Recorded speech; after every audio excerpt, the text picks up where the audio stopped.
The air director couldn't be here today, so she asked me to sit in her place, but the team is wonderful. So I just want to welcome you all. This is our second work group meeting of the larger group. We met in November, and at that meeting, for those of you who participated in that, we kind of divided into three subgroups, and I'm assuming all of you are in one of those three subgroups, so we're going to have that report out today. I'm going to turn it over to Stacy Allen to kind of give some housekeeping notes, and then we'll go around the table and do the rest of the introductions and catch the people on the phone as well. It's a beautiful afternoon, so I think that's probably why we don't have as many people in person today. But and a Friday afternoon. Yes. That's typical, but that's okay. Yeah. Just for quick housekeeping, for those in the room, restrooms out in the lobby and down the hallway to the left. You'll see microphones at the table today, and we are going to be doing the live stream and broadcast, which is going on. There's a camera behind you, so if you get nervous, there's a camera.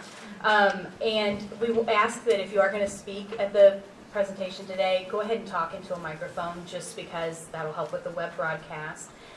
If you need to mute your mic, there is a button in front of you, but if you turn it off, turn it back on again before you talk. For those of you that are watching live, we are offering closed captioning for the first time. You might not have noticed that in previous meetings.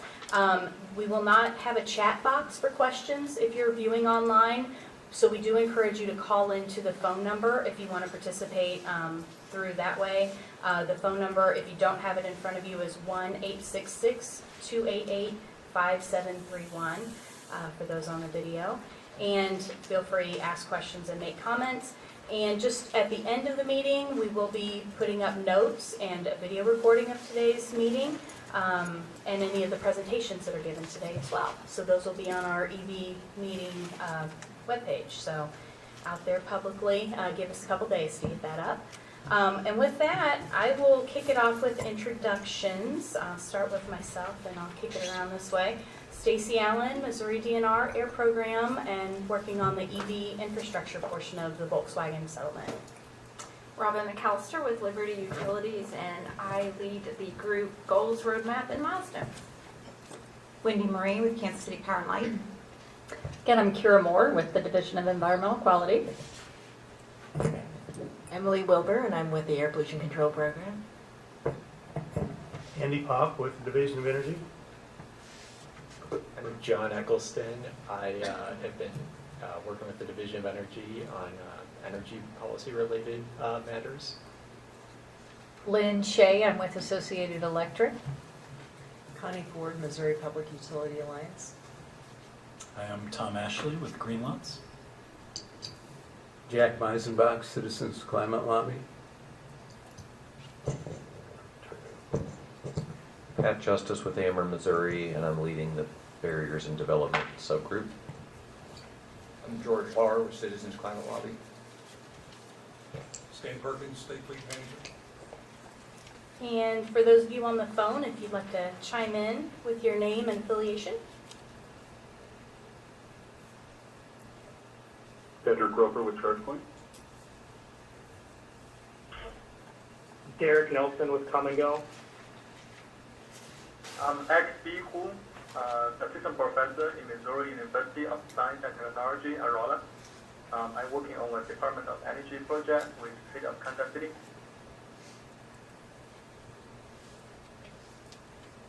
Anybody else on the phone? Okay, great stuff. What we are broadcasting behind me on the slide is our agenda. So with that, we want to talk about the subgroup reports. So after the last meeting, it was decided to break out into some focused subgroup areas. So the first subgroup is the Goals, Roadmap, and Milestones group. That's kind of the overreaching big plan for where this group is headed. And Robin's got a presentation on that. So let me pop over and I will get that presentation up. And then after that, we'll go to the Barriers and Development subgroup, and Strategies for Procurement and Deployment will be our last group. After that, it'll be open discussion. So if we get through the meeting quickly, we can get everyone out in the sunshine. So That's good. So I'll go ahead and start while she's getting that PowerPoint up. So as we began meeting just after the first of the year, We've looked at first aligning our our particular subgroup, but then realizing with the title of Goals, Roadmap, and Milestones that our group was also responsible of kind of setting those goals or expectations for the other groups as well. But first and foremost, we thought, first we got to make sure that we have an overarching goal, and you'll see that here. The committee and group as a whole, as well as this group, kind of solidified our goal as utilizing the full $6 million in VW funding awarded to electric vehicle charging station infrastructure to develop a minimal practical network of DC fast charging with supplemental level 2 stations along Missouri statewide highway corridors to promote the adoption of electric vehicles. So that is what all three of the subgroups will be working toward, and I think that's just a great reminder as we look at directions to go, that we stay focused on, does it meet this overall goal? So first, the barriers and development subgroup, the next slide there. Yeah. Okay, so as we looked at kind of what each group was doing and what their goals should be. So this is just an outline of some targets and goals that particular group will have. And our purpose of kind of lining these up was to make sure that we have captured all the concerns, barriers, obstacles, opportunities that this group discusses, and then kind of sets the direction for each one of the subgroups. So Stacy, they can see that. I don't need to read through that, correct? No.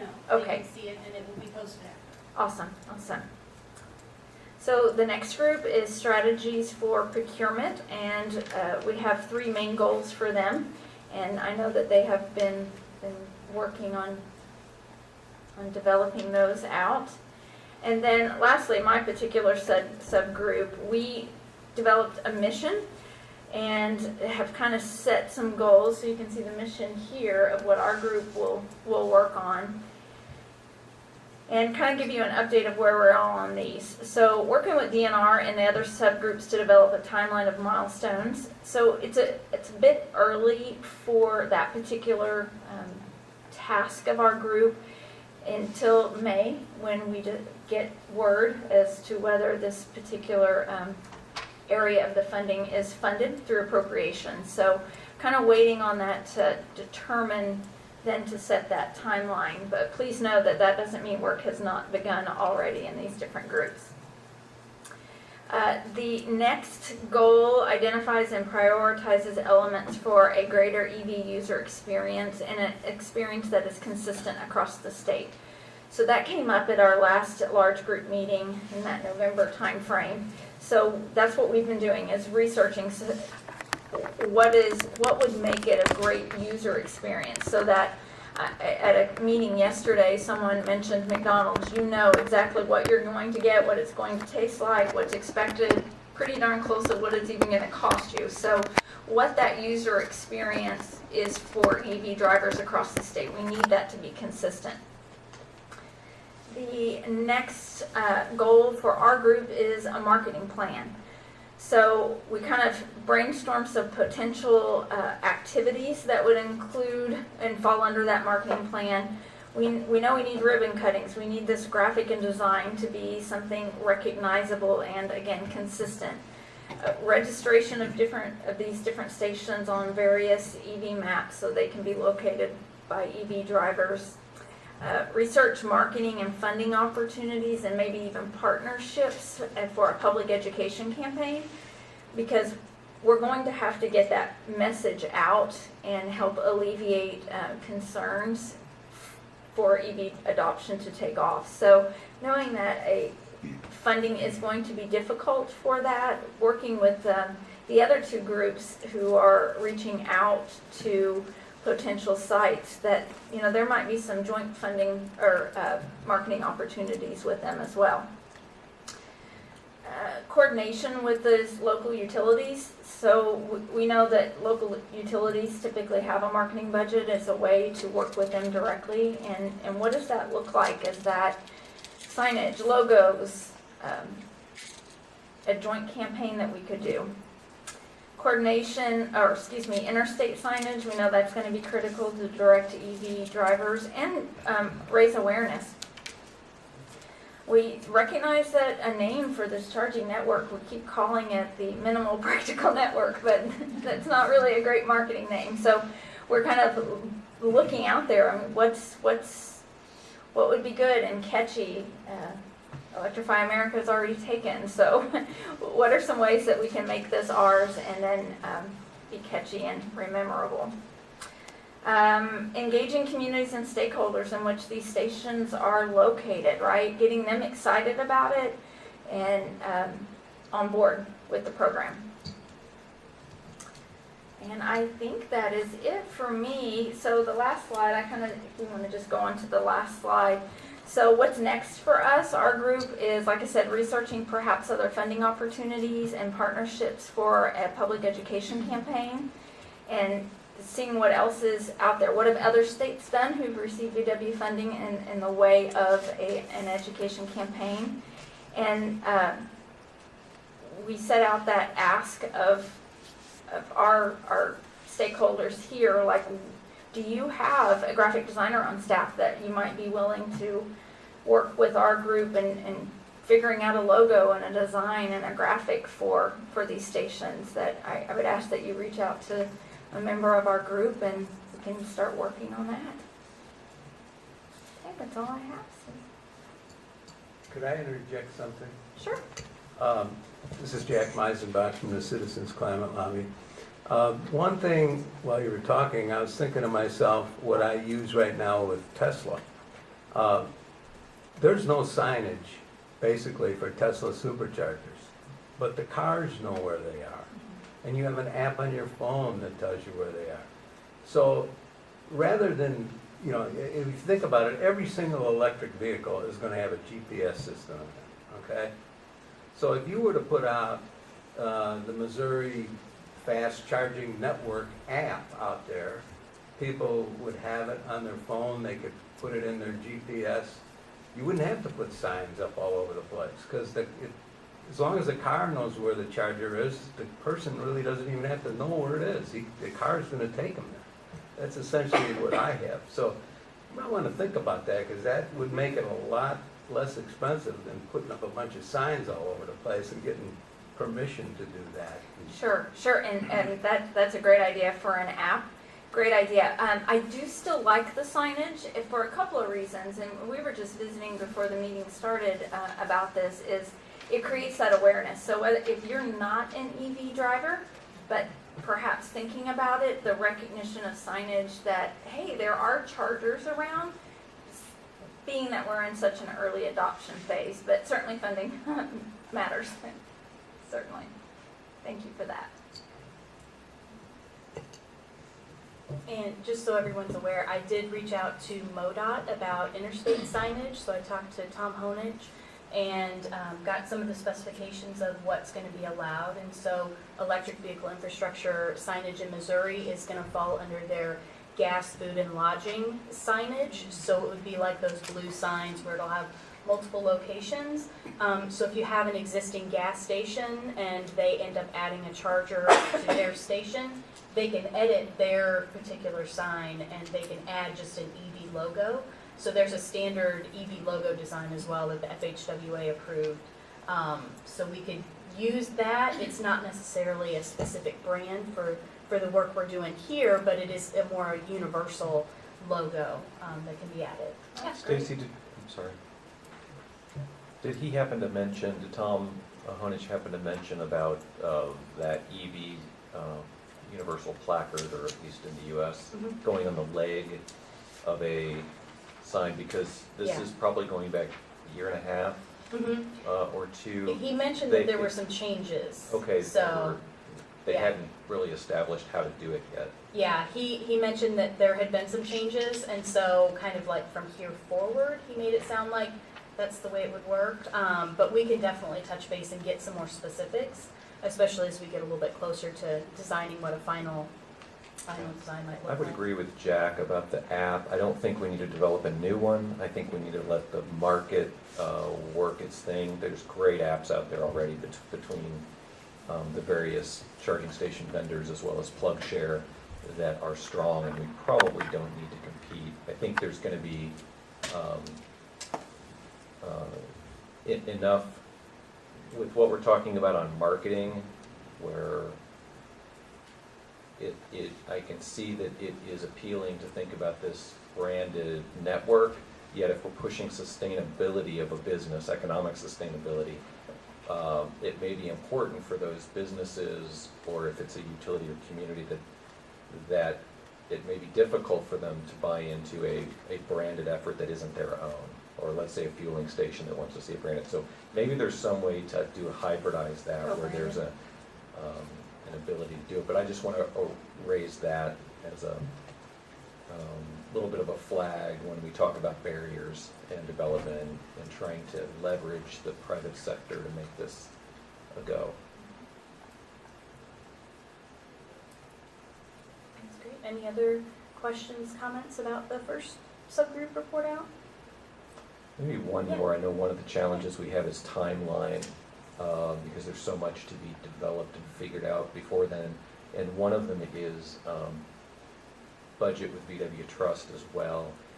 Is there any update you could give the group on where that stands? I know you have to have appropriations and then determine if once you get those, how you're going to divide it up. Well, I can answer the appropriations piece. For those on the phone, this is Kira Moore. We did ask for the same appropriation that we asked for last year, which was $13.5 million. Last year, that was cut in half. However, we did ask again for the 13.5. That would be for fiscal year 20. So we would start on July 1st of this year and go through June 30th of next year. At this point, the budget is working its way through the final process. We've had hearings, we've had markups. We don't anticipate getting anything different than 13.5 this year, but it's not over until it's signed and first passed and then signed. We'll know 1st of May. We're anticipating the 13.5, so I know the air program is working on a schedule of what that means for next fiscal year, what groups we would be looking at. I don't think it's finalized yet. Did you want to talk more about it? But We do have a meeting set up in May to try to go over a lot of different topics, but one of the things that we're hoping to do is at that May meeting, we'll have a better idea of what the appropriations is going to look like, and then we'll be able to outline our time schedule as far as what categories will get what kind of budgeting, including AV. And that's a meeting of the broad Volkswagen advisory group. So anyone interested in that could participate. I don't think we have a date yet. Usually we're able to get the conference rooms on the same day of our commission meeting, which is the last Thursday of May. So that tentatively is probably when it's going to be. I know this group and the advisory committee talked about when the money for EV would occur. I would say this year would be the tentative, but I think we were planning on later. But we don't have anything set in stone. So I think if you come to that meeting and kind of help us decide what groups are we going to fund this fiscal year and what groups are going to be put off to the following fiscal year, that would help us. Okay, that's Just to great. confirm, the 13.5 is the total VW trust. It's not just the EV one. Right. Yes, that's the money that we would have to spend in next fiscal year. The amount allocated in our beneficiary mitigation plan to the EV part was the $6 million. So, and that we can't go over that because of the way the trust agreement was written. So that's the most that can be put in the EV because it was 10%, 15% of the total portion of Missouri's funding. So I'm kind of hearing you say that I wouldn't expect the total $6 million in FY20.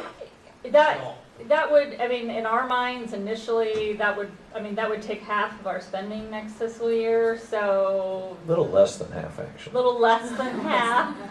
I think planning wise, I think some of the things we had marked out, and maybe even some of the advisory committees, we had talked about 2021 for the EV funding. But like I said, that hasn't been decided, and all along we've said, the Volkswagen Advisory Group is who we want to make that decision. So this fiscal year that we're in right now, we were doing buses, school buses, government trucks, and transit shuttle buses.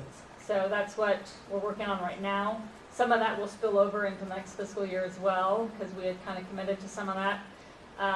But then we're kind of open to discussion. So it sounds like you're looking for some input from the group on what it Yes. could really utilize. Right.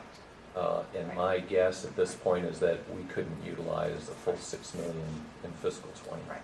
And I But think, some portion probably. right, and I think that's kind of where we were thinking in our heads and staff minds, is that we're probably not going to be ready for the EV money until 2021, but that's part of what this group needs to have an input on, and the bigger group when we meet in May. So, I would plant a seed for this group that we should be targeting to try to get half of what we need in fiscal '20 and start getting this built by the folks that are getting ready to, are able to move forward. I would put in a plug that the way our appropriations work, that money, we would have to pay that out in the fiscal year. So you would need a plan in place to take that Right. money and run with it. That's right, that's why I wouldn't say 6. Right. Keep in mind, done by June, needs to be spent by June. And what happens if you earmark and it doesn't? Let's say we say, oh, we'll definitely put 3 million in the ground and we put 1.5. What happens? That's a good question. We haven't hit that mark yet with But Volkswagen funds. there's a couple things, yes, we want to make sure we utilize the appropriation we're given. It's just easier that way. And one thing, and I don't know what the structure and how the money would work in Volkswagen, but if we're able to pay that money to someone that's going to use it by June of 2020, then that takes care of the appropriation. So, for example, a school district that is getting a bus, what we're doing right now, I mean, we prefer to reimburse, but we do know that if they don't have the PO and everything done by June 1st, we can go ahead and pay that school district, and then they pay the bus company. So that money paid to the school district takes care of us distributing the money by the end of the fiscal year. Okay. So there are You have to have mechanisms in some place. kind of Right. proof of purchase sort of thing. Right, or- right, exactly. So we have some leeway with that, and as we're learning through the process, we do have some flexibility so if we plan to spend 3 million on the EV, but come February, that's not gonna happen, we can go to the trustee and say, okay, this 3 million that we told you we need for EV, we want to move it to this category and we're going to spend it with that. We don't want to do Yeah, that it's another because it's step. a planning nightmare, but we're experiencing that right now, so. But we're learning. It's a learning process with getting the money from the trustee and also distributing it, so. Well, I would suggest we can try to sharpen pencils and not over ask. Yeah, I think a plan and a schedule, that's what we would need. But just to follow up in that scenario, like if we overestimated and had funds that had to be, moved to a different group, you haven't lost that funding. That's correct. Okay, I That's just correct. Yeah, Right, it's just, right, you pushed it back. Yeah. right, right. The amount of money in each group that we designated in the beneficiary mitigation plan will not change.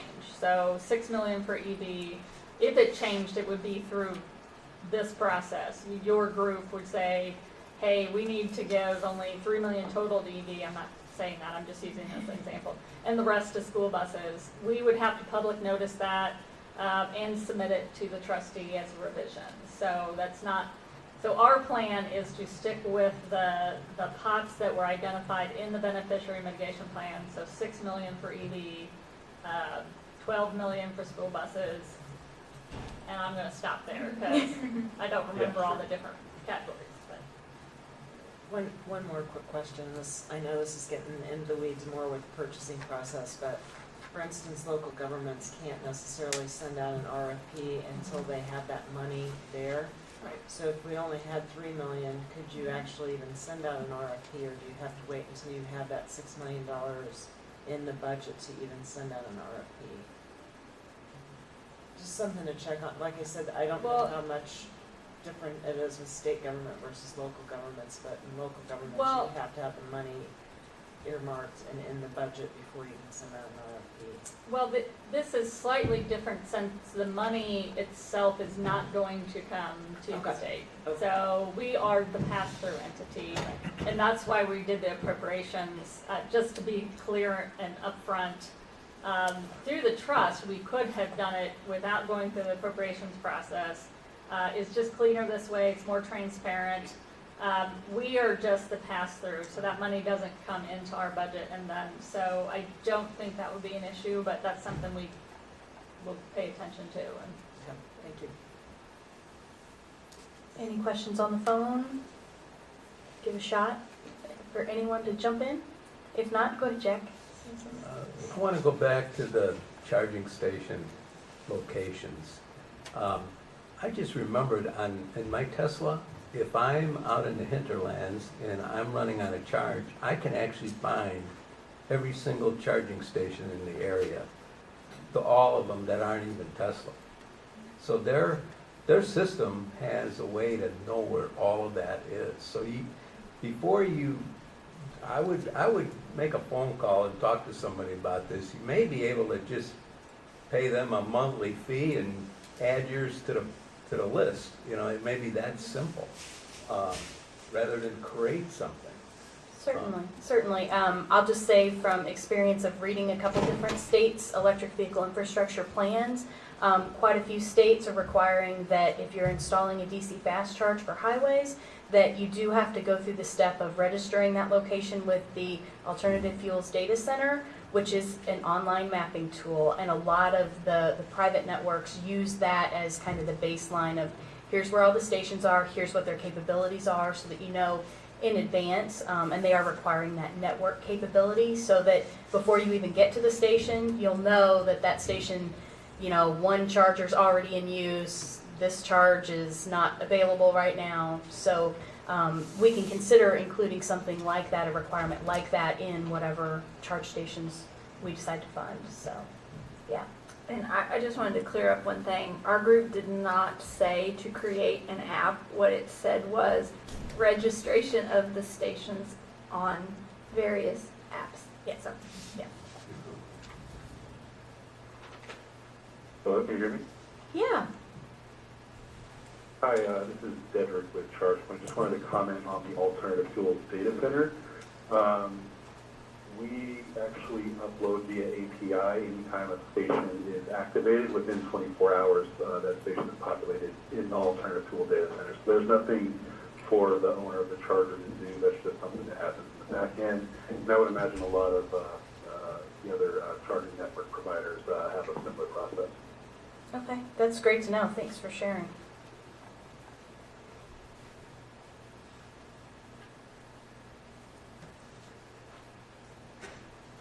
If there aren't any more questions, I'm going to go pull up the next presentation. I think this is yours, Pat, barriers and deployment. Thanks, Stacy.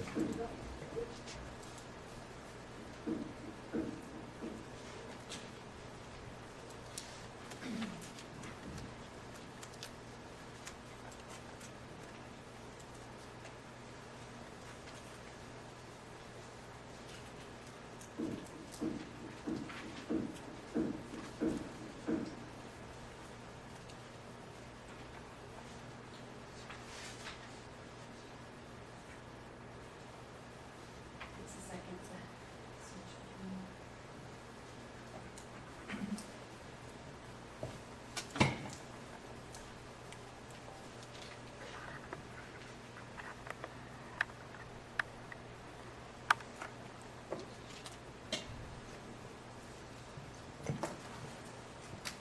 There we go.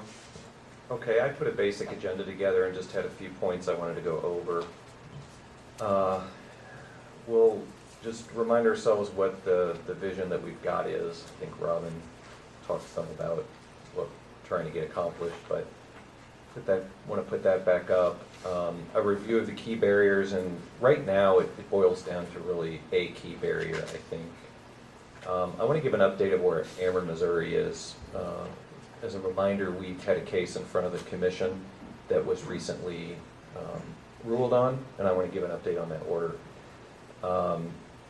And then also give a chance for updates from any other utilities here or associations of their utilities. And then just open it up and talk about, where we go from here. In the activities, I want to talk about outreach and a fact sheet that we've put up on the base camp site. Okay, let's go to the next slide. So you remember the original vision of this is that we create a network where a vehicle, any electric vehicle, commercial electric vehicle, not necessarily a hobbyist do-it-yourselfer, but any electric vehicle with standard charging ports could travel from any point in Missouri to any point in Missouri, safely and in a reasonably timely manner. Meaning there's charging along the route that is of reasonable charging speed for that particular vehicle. And for us, that means in this initial view that you've got about 40 charging islands throughout the state. And the vision would say, let's future proof a little bit to 150 kilowatt. Right now, a typical fast charger has been like 50 kilowatt, which is what most of the cars could take, except for Tesla, which was already up at 120 and maybe a little higher now with the Model 3. And Model Y maybe higher also. And also, though, including level 2 ports, some electric vehicles don't have a quick charge port that can take that level 3 fast charge, though level 2 is relatively slow for long distance travel for safety purposes, and because the incremental cost is not much to put that in, it may be useful to have those in place as well while you're doing all the other infrastructure. Again, this being a minimum practical network for folks, and safety could be considered in that practicality. So all EVs would be served. We don't want to duplicate efforts for a minimum practical network. There's much more charging that's going to be needed in the not too distant future, but this helps solve the chicken and egg. So we want to avoid what Electrify America is putting out there. They now have 3 sites along I-44 that are, I think, completed. Those are in Sullivan, Lebanon, and Mount Vernon. And they've got 3 additional being developed along I-70 in Independence, Boonville, and St. Charles. Okay, they're indicated. This screen is not showing it well. This map is on base camp, and there's a handout out front, but they're labeled with a yellowish color, and it says EA for Electrify America along 44 and I-70. Should be on there. Yes. Okay. Also, trying to locate them in communities, not, at rest areas, but in communities. Of course, near the highway as close as possible, but definitely within a mile. Have amenities for the drivers. They will be sitting for, 30 minutes to an hour typically if they're actually refueling for long distance. And then we need really high reliability, since this will be the only full network around for a while. Next slide. So I think what's key, and I keep harping on this as we've studied it, and the group that went up to Michigan for the accelerator workshop, that sustainability is really key here. And I'm going to, for the 3 legs of sustainability, I'm really focused on the economics here. We do not want to put these precious VW Trust dollars out there and see them dry up because we do a grant or incentive where wherever we're putting it, they cannot continue to operate it because there are operational costs. And in solving a chicken and egg problem, you just are not going to have many customers early on for these stations.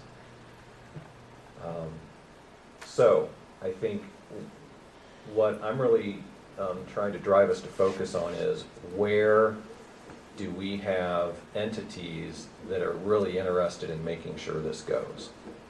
And there could be a variety of them. I can tell you one big one is utilities, and I'll give an update on our our plan in a minute, but utilities stand to benefit a lot from electrification.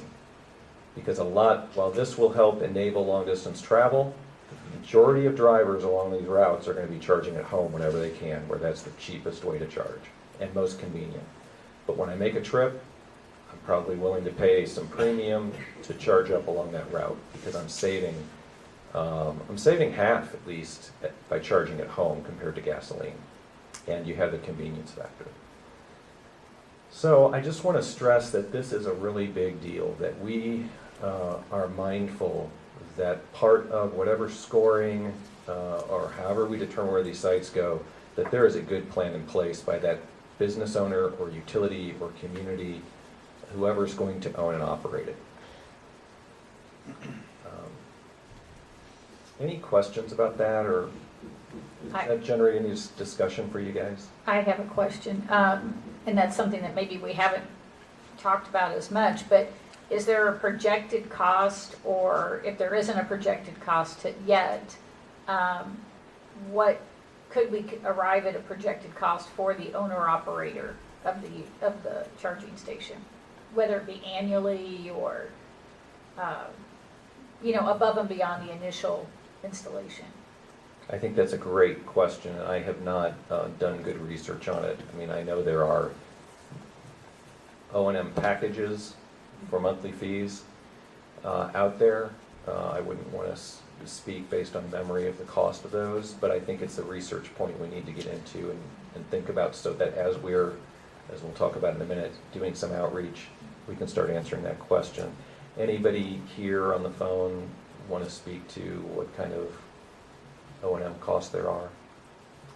So this is Tom Greenlots. I won't offer numbers, but I would just acknowledge that, I think both Greenlots and Dedrick with ChargePoint, can offer some rough numbers. However, some of those numbers are a bit sensitive, and so kind of the format for how we do that might need to be thought out a touch. But I do want to just state that, there's not a number. There's a big range depending on a lot of factors. And, so there may be a limit to kind of the value of getting into the numbers. But obviously having an order of magnitude sense is pretty important. Thank you. Yeah, I think... Devin, thanks for that, Tom. I just want to say, before we were able to provide sort of a good rough estimate, understanding geographic locations and the pertinent utilities for those sites, that definitely feeds into any estimates or calculations we could put together. So the region, the locations are really important to that discussion. Great comment.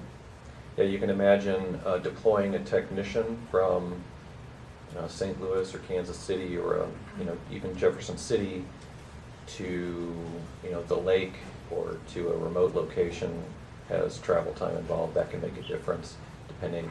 There's the random parts that break, and whether that's something that's stocked locally or you have to ship it in, the cost of that. There's everything from normal maintenance of cleaning the units up, doing a preventative maintenance check, to vandalism that can occur. And so I think it's a valid question, and we'll have to dig in to get our arms around that. Stacy, correct me if I'm wrong, but on the O&M, there is an allowance if we had and wanted to designate a funding source through the VW Trust. If we had some funds available and had a good equitable process on how those were distributed, you could use some of those for some O&M. Yes, the Volkswagen Trust does allow operation and maintenance costs to be covered by Volkswagen Trust funds. That is subject to what this group would want to do. It could involve detailed plans, detailed direction on what is covered by that. I've seen other states that have not allowed it because they just want to get the equipment in the ground, and so they don't allow any operation and maintenance cost under Volkswagen, so it kind of depends on the way this group would like to go with that. I propose that's a very interesting potential approach, but we would need to make sure it's equitable, and I would want to ensure that the owners that are receiving the funds to get these stations in place have committed a certain level of O&M before that would be tapped. So, you know, kind of like a deductible almost. You've put in your skin, but we've limited your risk, so that if it goes beyond because you got one that happens to be, you know, after warranty isn't working as well, or was more prone to vandalism or something, or some accidents, that, okay, now you can dip in and there's some process for doing that, so that we can, in Missouri, can make sure this network stays, you know, vibrant and reliable. So something to think about as we move forward if we don't use all the funds for actual setup. Warranty as well is something that can be covered by Volkswagen, so Oh, you want to like have a 2-year warranty or mandate a 3 or a longer 5-year warranty. warranty. Those costs can also be included if we choose to. Yeah, that's interesting. So I know some of the charging station vendors offer various warranty packages. Okay, great. So, you know, as I've been thinking, and I think you've heard this before, utilities are very interested in this because of the beneficial load that can come from it. It can have downward rate pressure if charging is done at the right times. And again, the home charging that will be spurred by these networks and the awareness of electric vehicles and charging infrastructure is where it's at. So that's why I think utilities are a key player in this, to either partner with their local businesses, and I'm talking about at all levels, the co-ops, munis, the investor owns. And I think we have a special place in trying to drive this, and I'm glad to see all of our utility representatives are staying in the game here. However, business can have a role too. So, for example, in our program, and will you check, what's the next slide I have? The charge ahead. Okay, go ahead. Let's talk about the Ameren update, and then it can lead into other utilities as well. But you may recall in February of 2018, we filed a proposal that included Ameren Missouri Charge Ahead electric vehicles. It included basically 2 buckets of incentives, plus some money for awareness building and education. Corridor charging, so $4 million towards corridor charging in our territory, and about $6 million, or exactly $6 million to localized charging at workplaces, multifamilies, and around town. And most of that would be level 2 with some level 3 charging. But the corridor, of course, is focused on the level 3, and it's really built around the same model that you saw in the first slide. 250 level 3s, and then a couple of level 2 ports. We had an order. It took about a year, but we got it in February last month, and we've been approved to move forward with corridor charging program. And so it is not a utility owned and operated. It is for us to provide incentives. Go ahead and click. You don't have to read that. I summarized it. So here's what we have. We have 4.4 million. 0.4 of that was really supposed to be for the educational marketing activities. To do, the tariff actually says 8 to 15 sites, so we gave ourselves some flexibility for up to $360,000 of incentive per site. If the level 3 is 150 kilowatt. It'll be a competitive bid process. We called it a reverse auction in it, with the idea that the reverse part of it is you tell us how much incentive you need rather than just what the price is. As I understand it, it's not a true reverse auction, and from what sourcing professionals would call it, but it was meant to be, don't just give us the price, but we're looking for who needs the least incentive. And our assumption is that they need all the money to set up, that this is expensive enough and there's few enough customers in these early lean years that they may need close to all of that. But we'll see. That was also developed a year and a half ago. But the competitive bid process will ferret that out. So we intend to put out an RFP and it may, while I'd like to work in parallel with this group, I don't know that the timing works out. It depends on appropriations, it depends on how quickly this group moves, but we've got the green light. I think it probably doesn't make sense for us to stay in lockstep if we can move ahead more quickly and learn and bring information back. And then I'm grappling with the idea of incentives for our charging stations, and that would help reduce our costs. On the other hand, that would, the incentives don't go to waste. Perhaps they're used for stations that benefit our customers away from our territory, where they really, frankly, need it most to get back home. So, still figuring all that out. This is dynamic, what's going on. But what we're doing, have started doing, and will be doing more in the future, I did some last night, is scouting, like here in Jeff City. What do we think, based on our understanding of what drivers need and what these businesses would need, where good host sites would be?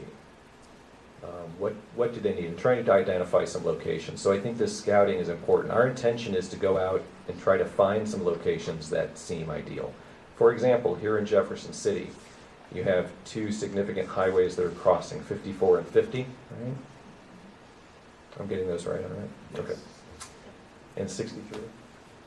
And where would be a good location that's not too far from that intersection? So anybody traveling long distance from any of these 6 directions could pretty readily get to a charging station, get a snack or have a meal, and move on. And the intention is to find those locations and talk to the ownership of those to find out, are they interested? Do they understand what's going on in the electric vehicle marketplace, and that there's this opportunity? And gather up those that do have some interest and include those in the RFP, so that developers or charging station vendors that will be very interested in the Charge Ahead program have a bit of a head start.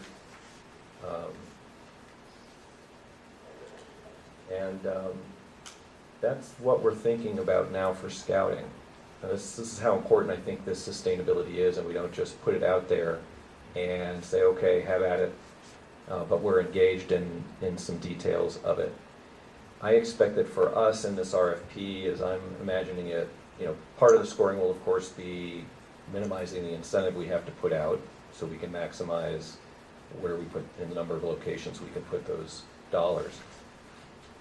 But as important, I think, will be what is the plan for sustaining these charging stations? Does the business that's going to be on the hook for operating them understand what they're involved in? So, and what commitment level do they have? Knowing that it's going to be lean for a while. Okay. Can I ask a question? This is Jack Meisenbach. Can you explain the 240,000? Let's just start with that one. That seems like a lot of money. Does that include like buying land and pouring concrete and all that? I can share our tariff that was filed with you, but I can also just tell you there's no land costs here. Our expectation is that we're going to identify businesses that are engaged enough that they want this on their property, and they are willing to give the spaces. And so when I look at sites that are really tight, I think they're probably less likely to give up the amount of space we need, which would be at least 4 spots, and if it's going to be ADA compliant, then it's more than 4 spots. It is a significant amount, but this is not inexpensive to do this work. You could have a significant line extension on this, and there's a cost to that to the utility. You have design costs to make sure. You can't just say, put it here. You've got to do a professional design on it. There's legal contracts that'll have to take place. I just multiplied 240,000 times 40, which these people are looking at doing, and it's not with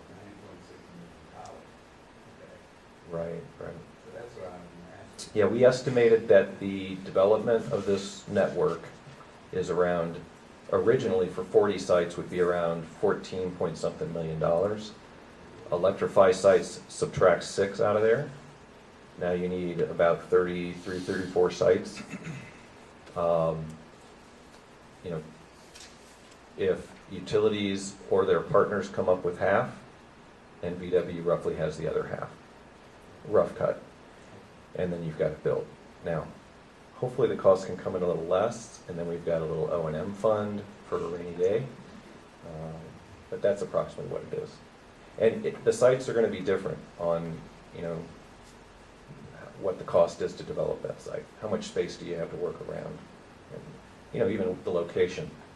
Is it near the construction company or is it far away? And they have to travel a lot. So, but that's why it's large. But a competitive process should get you best pricing.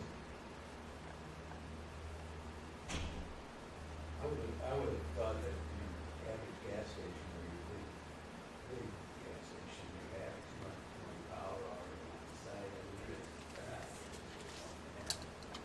Well, these aren't 110. These will be, you know, 480 volt or 208 volt or higher. I mean, there's 150 kilowatt. That's more than your Tesla supercharger.